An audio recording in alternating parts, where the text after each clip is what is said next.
സ്വാഗതം ചെയ്യാൻ കൊല്ലം റെഡിയാണ്. കൊല്ലം പൊളിയ കാണാൻ പോവല്ലേ, അതന്തരം കണ്ടറിയാം.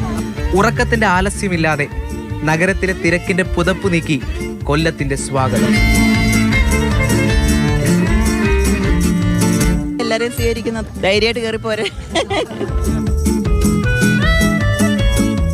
വിവിധ നിറങ്ങളുടെ, പല താളങ്ങളുടെ, പല മനുഷ്യരുടെ സംഗമഭൂമി.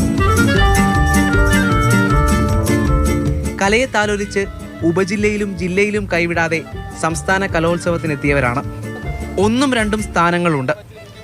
എന്നാൽ പരസ്പരം മത്സരിക്കുന്നവർ എല്ലാവരും പ്രതിഭകളാണ്. പങ്കെടുക്കുന്നത് തന്നെയാണ് വലിയ കാര്യം. കാരണം ഇപ്പോഴും ആരോഗ്യപരമായ മത്സരമല്ലേ നടക്കുന്നത്. നന്നായിട്ട് പെർഫോം ചെയ്ത് അവർക്ക് ആ ഒരു ഗ്രേഡ് കിട്ടുന്നുമുണ്ട്. 5 ദിനങ്ങൾക്കായി ആശ്രാമത്തെ ഈ ശില്പങ്ങളെപ്പോലെ കൊല്ലവും അനായാസം തയ്യാറെടുക്കുകയാണ്. കലാചരിത്രത്തിന്റെ ചായം പുരണ്ട നാടിന്റെ തളികയിൽ യൗവനത്തിന്റെ ആവേശം നിറയുകയാണ്. കലയിൽ കടഞ്ഞെടുത്ത നഗരമാണ് കൊല്ലം. കലോത്സവത്തിന്റെ ആവേശത്തിലേക്ക് ചുവടുമാറിയ, ഭാവമാറിയ ഈ ശില്പങ്ങൾ പോലെ അത്ഭുതങ്ങൾ നിറച്ച നഗരം. മനോജ് പയ്യന്നൂറിനൊപ്പം രാഹുൽ ജിനാഥ്, മാതൃഭൂമി ന്യൂസ്, കൊല്ലം.